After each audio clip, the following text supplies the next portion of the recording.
Rolling the dice. That's definitely one of the most controversial topics in Hawaii right now. Should there be gambling legalized in Hawaii, or should there be no legalized gambling? Hawaii, as we'll find out, is one of only 2 states in the nation with no legalized gambling, and there's an organized effort right now to change that. Today, I have a guest who is an expert not only on what's going on at the legislature, but on gambling. John Radcliffe.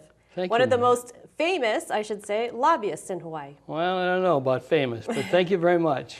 Well, John, first give us a little background on you and how did you get into lobbying and how did you end up lobbying at the Hawaii legislature? Sure. I've been lobbying at the legislature now for about 35 years, maybe a little longer than that. I came here as the executive director of HSTA, Which is the Hawaii State Hawaii Teachers State Association. Teachers Association, Okay. and was the executive director of that organization for 13 years. And then I retired to run for Congress and was luckily, happily defeated because that led to a really, really great life afterwards, doing a lot of work for other people. I found out that people wanted me to advocate for them and do things for them, and I'm very happy to do that. I also was the Associate Executive Director of the University of Hawaii Professional Assembly, UHPA, for 17 years and retired from that in, I think, 2007 or so. So I've been at the legislature now since 1976. There's only one other person who is still elected who is still there for that long, and that's Speaker Calvin Say. That's right, that's right. What about Joe Suki? No, Joe came in '82, I think. Okay. Yeah, I think so. Wow, so you've seen a lot of history. Yes. And as I said, you know where all the bodies are buried, right? I don't know about the bodies. But You don't know about the bodies? no, I don't know about the bodies. Okay, well, what are, just because we have a little bit of time, can you give us some of the big issues that you work on at the legislature? What are some of the important things that you are fighting for or you are advocating for? Sure, I still represent the University of Hawaii Professional Assembly, the professors. I enjoy that very much. They're good folks to work for. So I'm down there working on education. I have a number of clients in the business world as well. So I lobby for business and industry. And a lot of my work is in the area of taxation. So much of the work that I do is to try to keep the state of Hawaii on an even keel so that we don't go too far to the left or too far to the right, although that last part hasn't been a big problem of ours ever. We haven't really had a big far to the right. Not since I've been here anyway. Right. So, trying to keep folks in the middle of the road is basically where I am. I think government works best when we have compromise and people are able to get along and everybody gets a share of something. Mm-hmm. Well, you're an interesting person because you worked with Governor Abercrombie and helped him get elected. You worked with Mayor Mufi when he was running for mayor. Both wonderful men. Both, and then you know a lot of legislators on both sides of the aisle and have helped them and worked with them. So you're one of those people that's truly bipartisan. You've gotten along with both sides. Yes, I do. I'm very proud of that, and I'm very happy that I get along with both sides, and that I have friends on both sides of the aisle. Yeah. Okay. Well, tell me about this whole gambling issue. What were some of the proposals last session? Maybe we can get into your particular proposal, but give us an overview of what were some of the proposals that came out last session? I think there were 17 bills last year, 17 different bills that were put in for a variety of things. There was bingo, there was Hawaiian gambling, there was what's it called when you internet gambling, that sort of thing. There were a number of casino bills. So the interest out there in Hawaii has become deeper in the last several years than it has heretofore. I started trying to talk to people about having a casino in Hawaii back in 2000. And I did that because at that time we were going through an economic crisis as well. We were in very bad straits. Not enough money was coming in, and the only way people in Hawaii can think to raise money is to raise taxes.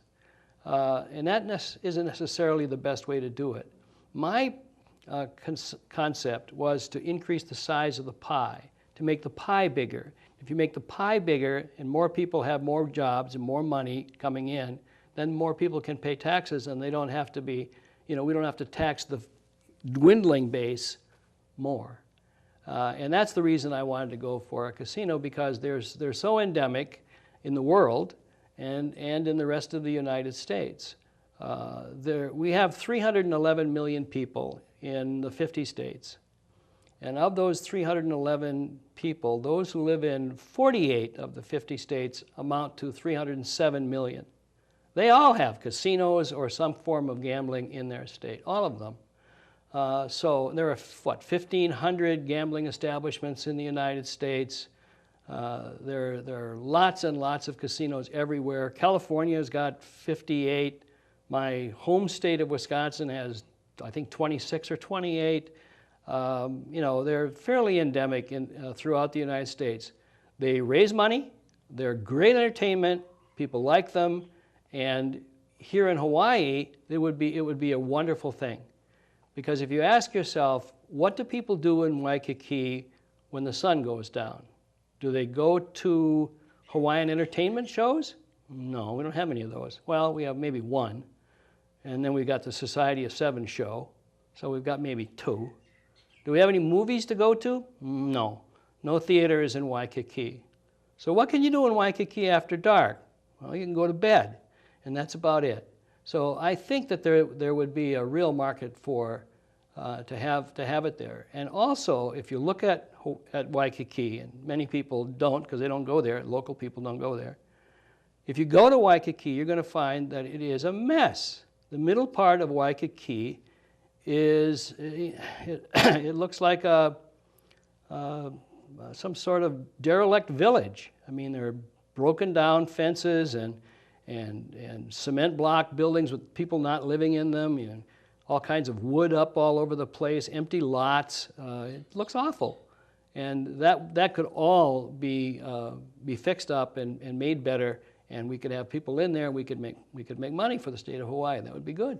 So basically your proposal is a single standing building in Waikiki, not affiliated necessarily with any hotel. Right. Because you're basically saying that if you had an affiliation, if you built a casino in a hotel and a particular hotel got to build the casino, which they'd probably want to do, then that would be unfair. So your idea is, instead of putting gambling in all the hotels or in one hotel, you would have this one building. Yes, that's it essentially. Now, is there a site that you're thinking of in particular? Well, there are a number of sites that could possibly happen in Waikiki. I mean, there are sites in Waikiki which are fallen down, and you can look at them, and you could put a casino in there. It's a question of buying the property, and that's the problem, of course. But it can be done, and it's available. There are other sites as well, but the best one for me, so you don't get into all sorts of political arguments about putting it outside of Waikiki, because that raises all sorts of problems for people.